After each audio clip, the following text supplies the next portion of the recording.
In 2009, a movie called Watchmen came out, based on what's generally considered to be one of the greatest graphic novels of all time.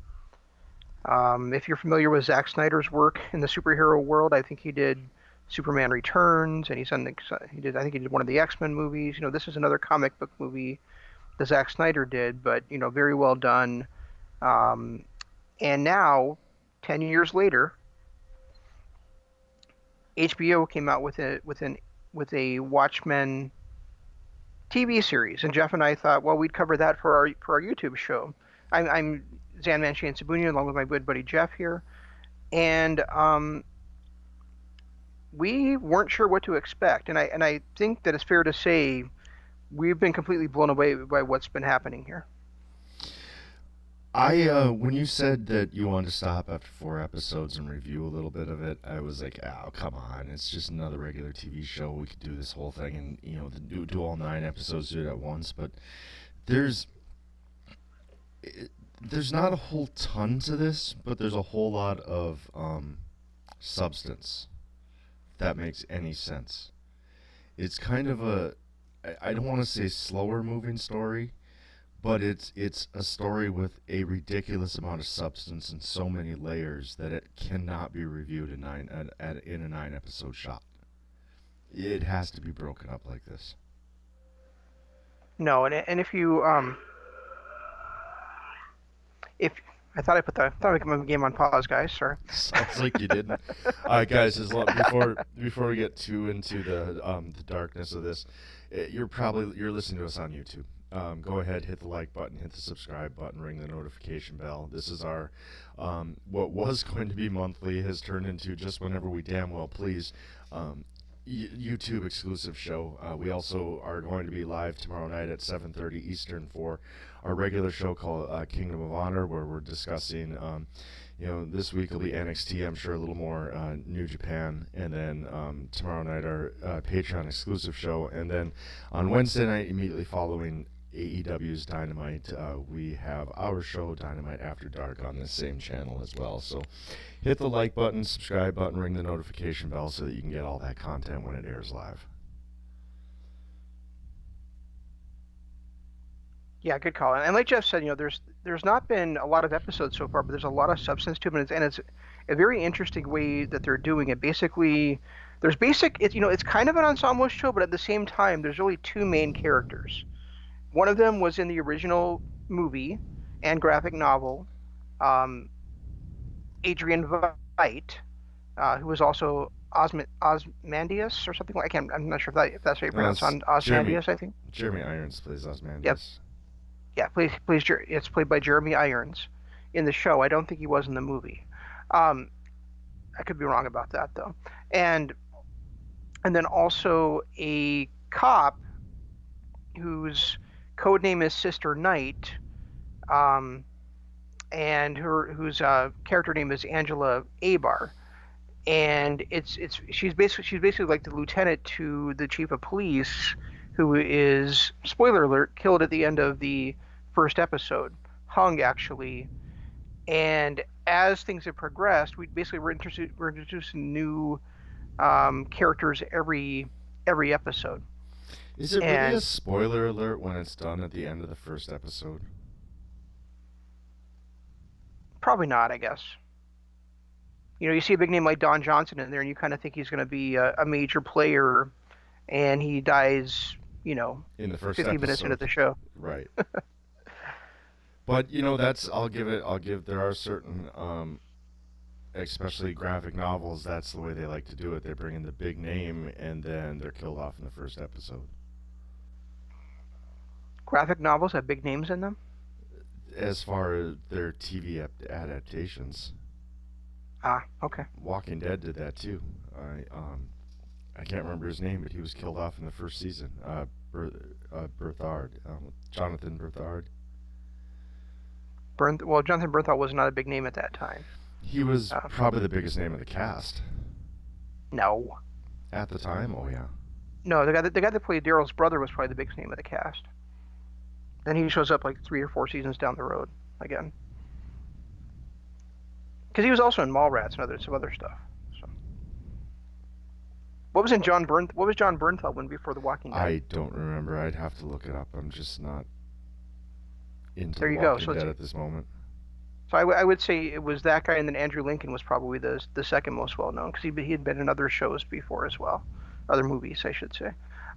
Anyway, we're getting off track. What a shock, right, guys? Uh, anyway, so you know, Angela Abar is investigating, you know, the death of her chief, her friend, and you know it just it's a show where like you feel like these real relationships like her and her husband in there.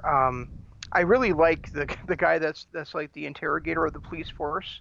I enjoyed the hell out of him. Who, which one is that? Who's he played by? Because I have no I'm idea. looking at the cast trying to figure out who that guy is, and I can't even remember who he is. I don't remember. You know what he's the It's not the the mirror mirror guy. guy. Is it the mirror guy? I No, thought it it is. was a Yeah, different yeah. guy. No, the glass, something glass. Looking Um, Glass.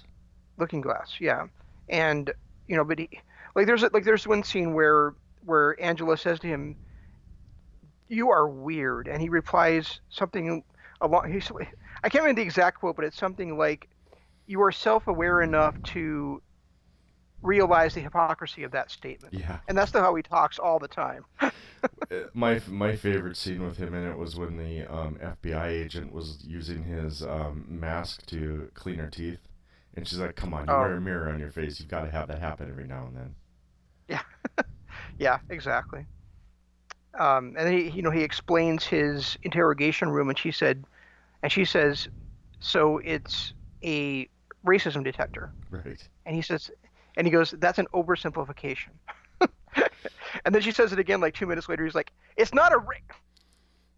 And then he just stops Yeah. because he just He I just really like gave that up. guy. So I'm enjoying him. And you know the special agent, the FBI agent, was introduced at the beginning of the second episode where where she's actually calling.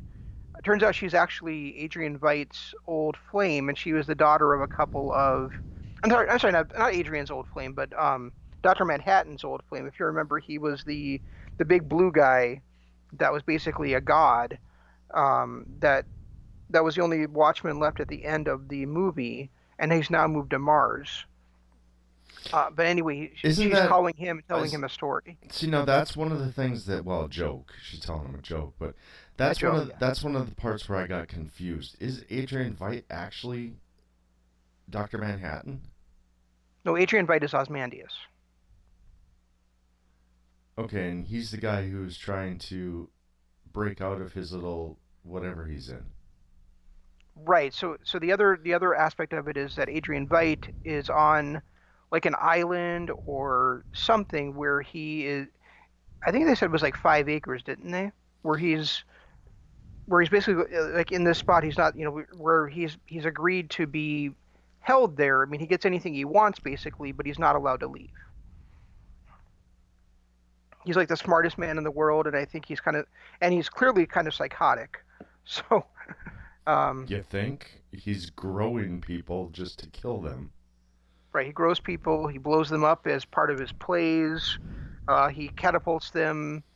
He has the bodies catapulted into nothing. Um, Because what else does he do? he's trying to figure out how to get over whatever barrier they've got him in. Right, and he puts one of them in like a deep sea suit, and he's got an air hose, but the air hose doesn't work well, and so the guy suffocates in there. Yeah, and he's got it's a homemade deep sea suit, by the way.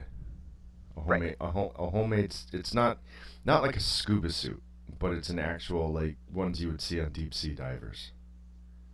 The exactly. with the brown regardless, it's homemade and it didn't work very well. Like if you ever played BioShock, it's that kind of suit. Yeah, exactly. That's exactly what it is. Yeah. So, yeah. So I'm basically just kind of killing these people willy nilly, and we kind of saw in the most recent one that we watched, episode 4, how he grows them, and then he introduces them, and actually at the end at that scene there's like an entire dinner party of their former clones that he's killed, and so they're basically getting rid of those bodies. It's kind of creepy. It's ridiculously creepy, and it's weird because they jump back and forth, and I'm still trying to figure out how those two little worlds are connected. Because it doesn't seem like there's really a rhyme or reason why they are. That's maybe why I was trying to put it together, that Doctor Manhattan and him are the same guy. Oh no, they're not. They're different people. I don't know how they're connected either. I mean, I assume at some point we're going to figure that out or find that out. But yeah, at this point, all we know is that there's these, on one side we have the Seventh Cavalry, who is a bunch of racists, kind of like a Ku Klux Klan, militarized, taking on that are taking out took out the chief of police and are organizing to do something. The chief of police might have been a member of them, might have Well, been like their head. they're being blamed for taking out the chief of police, but like they said when they introduced Francis Fisher's character, that they Who's don't. Francis Fisher? Isn't that who plays the agent, the task force Gene agent? Gene Smart. Gene Smart. Why? Okay, I might be getting the cast I pulled up might be different than. They might be combining the two because the guy Francis Fisher looks just like her. But anyway, regardless, um, when they were discussing her involvement in it, they basically said that Seventh Cavalry likes to take credit when they kill cops, and nobody has stepped up yet. Oh, true. Yeah, I forgot about that. And now seeing that Louis Gossett Jr.'s character is actually able to walk, now it leads more credence to the fact that he hung the chief. Yeah, Or and had and something to and do with it. yeah. So his name is Will. Can't remember his last name at the moment, but he turns out to be the maternal grandfather of the main character Angela Abar. And over 100 years old. 105 years old. Yep. And when they started off the show, they started off showing him as a kid escaping the Tulsa uh, race riot, or not race riot, but purge that was happening. Right, and we see him about, I don't know, 25 minutes into the show, into the show as the Louis Gossett Jr. version, and then we see him at the end standing, well, not standing, but sitting in the wheelchair by the hung chief of police. Yeah. Yeah, so he has a couple of decent moments in the first episode, and then is really a focal point throughout the remainder. Um, And folks, as we're seeing this dead hanging body, and as they roll credits, they play the song from Oklahoma that features the lyric, and this is also the title of the episode. Um, He's dead, and we're running out of ice. I thought it was summertime when we're running out of ice. Yeah, you're right. It's summertime, we're running out of ice. That's what it is. Yeah, Yeah. which is just hilarious. All I know is I can't wait to watch more, and I will be watching more as soon as we're done with this. Yeah. But Well, this is and go ahead. it's I mean there's like like Shannon said, it's built around racism, but it's a dark racism where it, the way that they portray it, there's the reason why cops are able to wear masks is because of this Seventh Cavalry attacking them in what did they call it, the White Night or something like that. Yeah, the White Knight. Yeah, so Where it was a Christmas Eve, well, like midnight as Christmas strikes, when they all the cops get attacked, in and that their leads to the homes. cops in their homes, and that leads to the cops that are remaining, and then also some that they recruit now being in masks and having their identities concealed. Well, and it was all but two of them actually resigned the force. The only two that didn't is Sister Knight, who pretends that she did, and then the guy who's the chief of police who ended up being hung at the end of the episode. Right. Everyone else that became a policeman is somebody brand new, or so we're led to believe. And they all wear masks. All the detectives wear masks and go by code names so that the bad guys can't figure out who they are.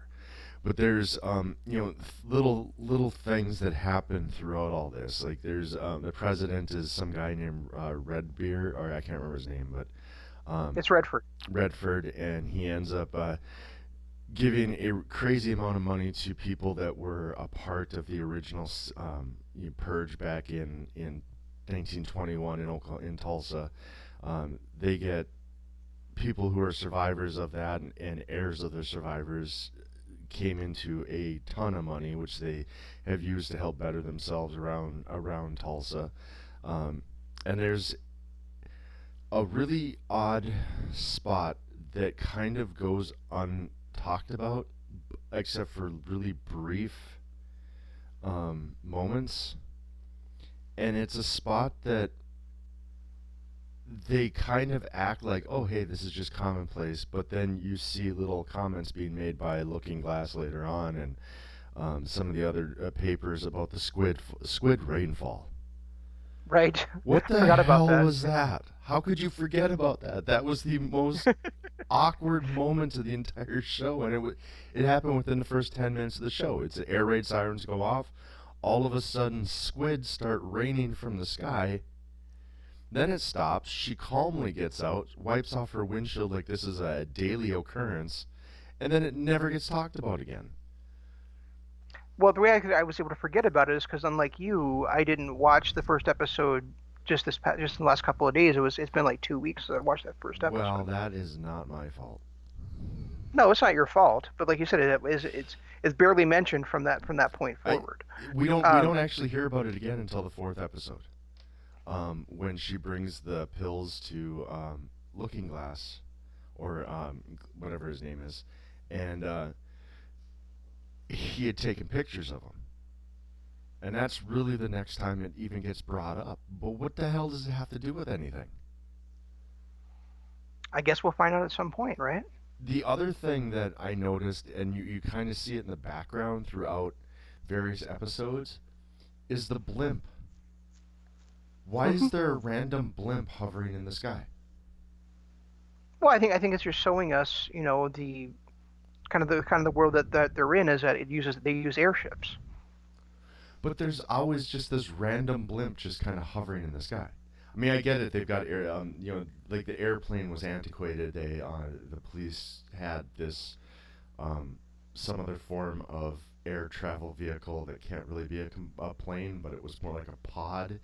And then there's those uh, planes from the whatever they are, the remote control ones from that Treo facility. So they're not really into planes, but I just find it kind of odd that there's just every now and then you'll see a scene with this random blimp in the sky and nobody ever mentions it.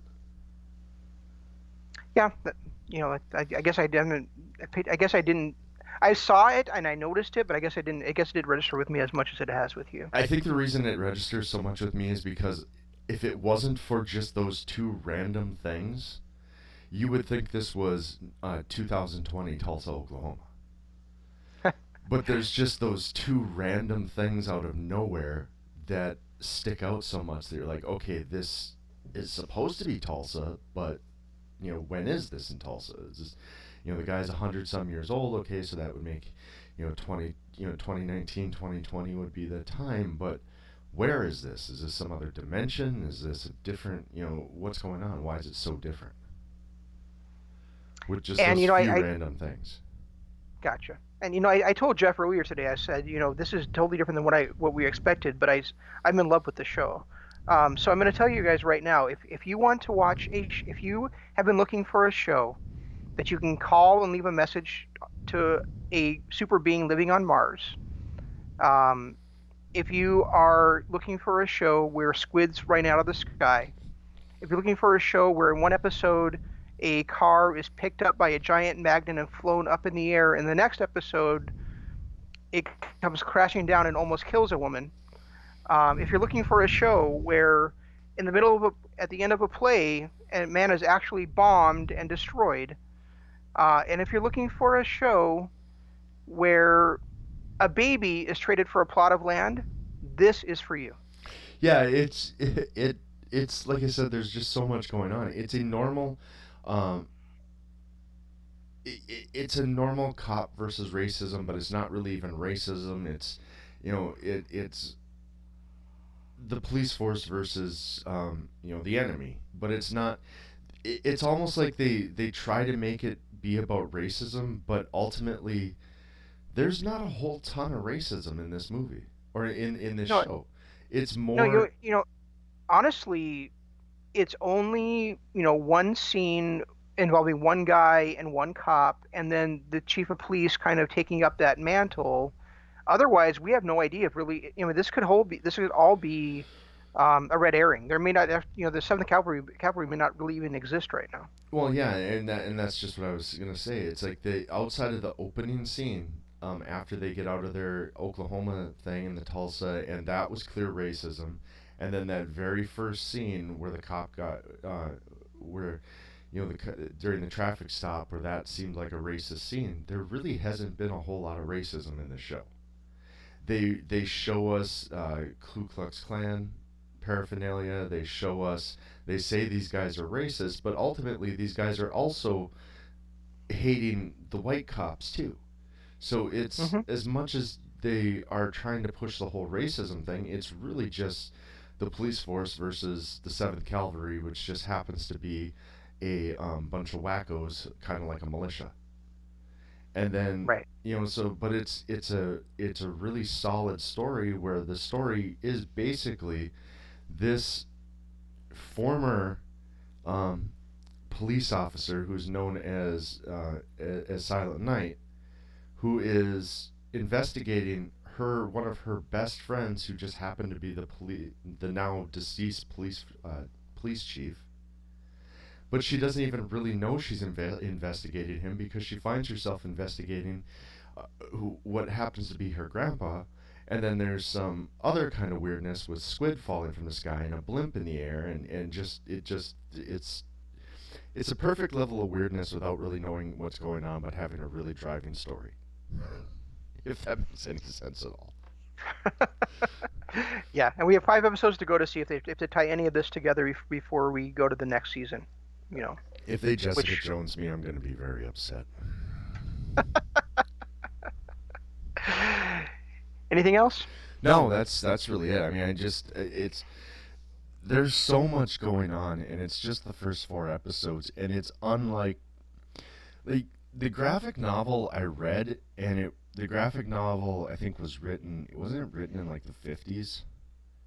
I think like 1983 or 84. Okay, well even still 83, that's 30 some years ago, or almost 30 years ago. That's actually it's more than that, isn't it? 20, 30, that's 37 years ago. Yep. I mean, if you think about it, that's about the time Back to the Future came out. We were supposed to have flying cars by now. So it would make sense that in their mind, maybe there were squid falling from the ocean or from the sky.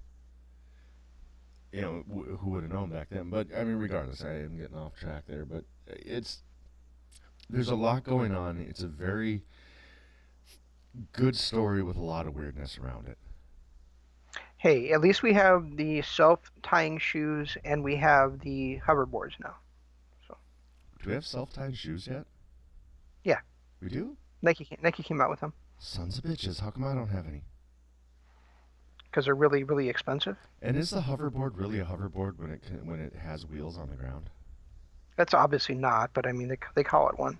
So Because we had to be in 2020 and have a hoverboard. They just couldn't survive if we didn't have an actual hoverboard, so we're going to invent one that rolls on wheels and call it a hoverboard, and there we win. and Watchmen was actually originally a 12-issue miniseries published from September '86 to October 1987. Oh, So okay.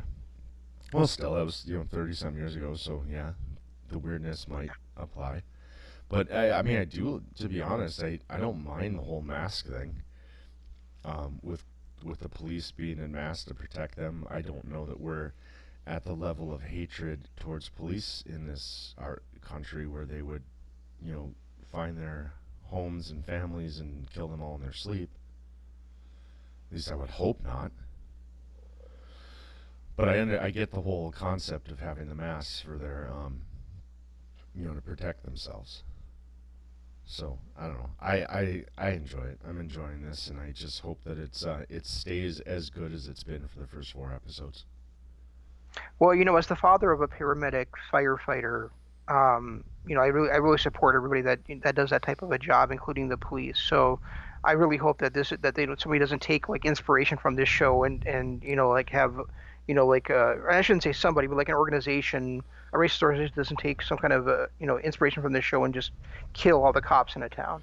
I can't imagine anybody, and I would hope that in a show where squid are falling from the sky, that nobody would take inspiration in that.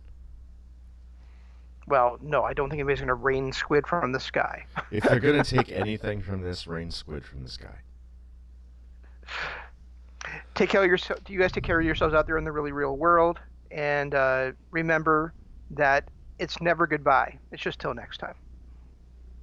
You've completely taken away my outro. Guys, also listen to us on patreon.com/Kingdom of Honor. We do have a lot of exclusive stuff on there, and we enjoy it. Otherwise, we'll see you tomorrow night. Um, bye.